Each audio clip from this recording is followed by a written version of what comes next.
ఆదికేశవ వాళ్ళ పిన్ని ఆదికేశవ దగ్గరికి, గౌతమ్ దగ్గరికి వచ్చి, "ఏంటి గౌతమ్‌కి గతం గుర్తు వచ్చేసిందంట కదా!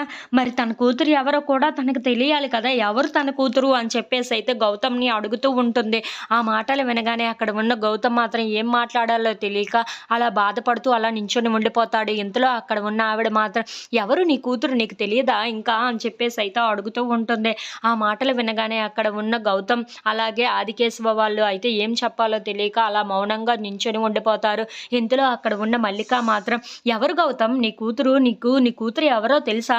నాకు కూడా కాస్త చెప్పవా? నాకు కూడా తనని చూడాలని ఉంది" అని చెప్పేసైతే అంటూ ఉంటుంది. ఆ మాటలు వినగానే అక్కడ ఉన్న ఆదికేశవ, గౌతమ్ వాళ్ళు అయితే ఒక్కసారిగా షాక్ అయిపోయి మల్లిక వైపు అలా చూస్తూ ఉండిపోతారు. ఇంతలో అక్కడ ఉన్న మల్లిక మాత్రం, "చెప్పు గౌతమ్ ఏంటి మౌనంగా అలా చూస్తూ ఉండిపోతున్నావు? నీ కూతురు ఎవరో నీకు తెలిసిపోయిందా? తను ఎవరో నీకు తెలుసా?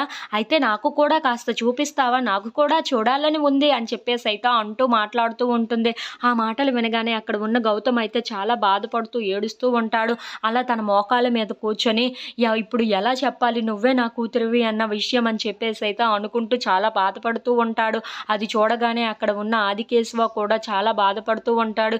ఏంటి గౌతమ్‌కి ఇలాంటి పరిస్థితి వచ్చింది, నా వల్లనే కదా అని చెప్పేసైతే కేశవ కూడా చాలా బాధపడుతూ ఉంటాడు. ఇంతలో అక్కడ ఉన్న వాళ్ళందరూ అయితే, ఏంటి తన కూతురు ఎవరో అడుగుతూ ఉంటే ఇలా బాధపడుతున్నాడేంటి అని చెప్పేసైతే అక్కడ ఉన్న గౌతమ్‌ని ఒక్కసారిగా షాక్ అయిపోయి అందరూ అలా చూస్తూ ఉండిపోతారు. ఇంతలో అక్కడ ఉన్న గౌతమ్ మాత్రం, "నువ్వే నా కూతురివి అన్న విషయం ఇప్పుడు చెప్దామన్నా చెప్పలేకపోతున్నాను" అని చెప్పేసైతే చాలా బాధపడుతూ మల్లిక వైపు అలా చూస్తూ ఉండిపోతాడు. If you like this video please like, share and subscribe.